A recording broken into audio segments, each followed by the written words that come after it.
বিসমিল্লাহির রহমানির রহিম। আসসালামু আলাইকুম। অটোমান বংশ থেকে এখন আলোচনা করব ওসমানের জনহিতকর কার্যাবলী। ওসমানীয় সাম্রাজ্যের প্রতিষ্ঠাতা হিসেবে ওসমানের নাম ইতিহাসের পাতায় গগনের তারকার ন্যায় দীপ্তমান। পিতার নিকট থেকে তিনি একটি সামান্য জায়গির পেয়েছিলেন, কিন্তু নিজের বুদ্ধি বলে তিনি একে একটি বিশাল সাম্রাজ্যে পরিণত করেন।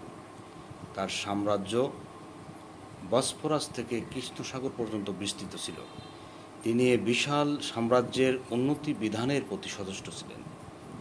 তিনি স্বীয় যোগ্যতা ও মেধা বলে একটি সুষ্ঠু প্রশাসন ব্যবস্থা প্রবর্তন করে ওসমানীয় সাম্রাজ্যকে একটি শৃঙ্খলার বন্ধনে আবদ্ধ করেছিলেন। ওসমানের জনহিতকর কার্যাবলী। ওসমান ছিলেন একজন দক্ষ শাসক ও যোগ্য নরপতি। তিনি জাতি, ধর্ম, বর্ণ নির্বিশেষে সকল প্রজাকে সমান অধিকার দিয়েছিলেন।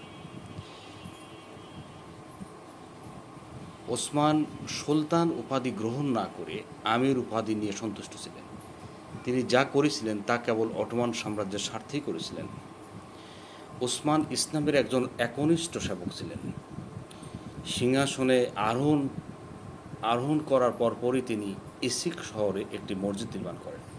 ওসমানের নানাবিধ গঠনমূলক ও প্রজাহিতৈষী কার্যের জন্য তুর্কিরা তাকে প্রথম সুলতান হিসেবে গ্রহণ করেছিলেন।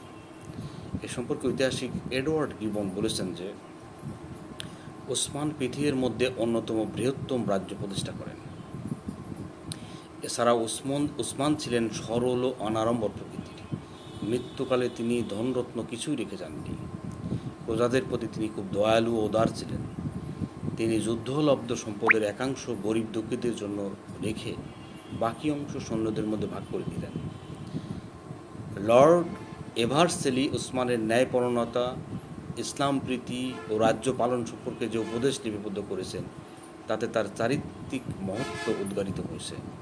ওসমান তার শেষ উপদেশ হিসেবে পুত্রকে বলেন, আমার স্বনির্বন্ধ নির্দেশ এই যে কখনো অত্যাচার ও নিষ্ঠুরতার আশ্রয় গ্রহণ করবে না।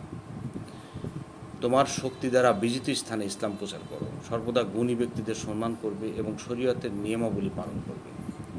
ঐশী আইনই আমাদের বড় শক্তি।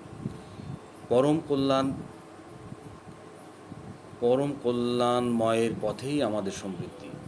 প্রজা রক্ষণই তোমার প্রধান কর্তব্য। এ দায়িত্ব পালন করতে পারলেই তুমি পরম করুণাময়ের অনুগ্রহ আশ্রয় লাভ করতে পারবে। তাছাড়া ওসমানও ছিলেন একজন উদার প্রকৃতির শাসক। তিনি ছিলেন পরধর্মের প্রতি শ্রদ্ধাশীল।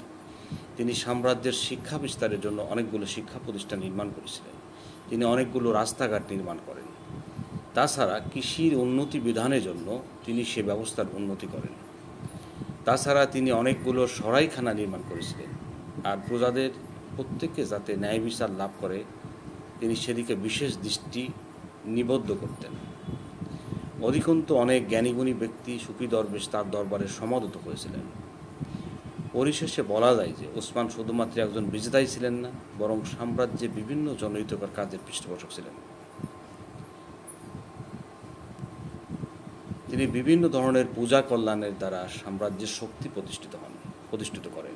তিনি তার সাম্রাজ্যের এক একটি সুষ্ঠু প্রশাসনিক ব্যবস্থা প্রবর্তন করে তা জনগণের কল্যাণে পরিচালনা করেন এবং এটা করতে তিনি সক্ষম ছিলেন।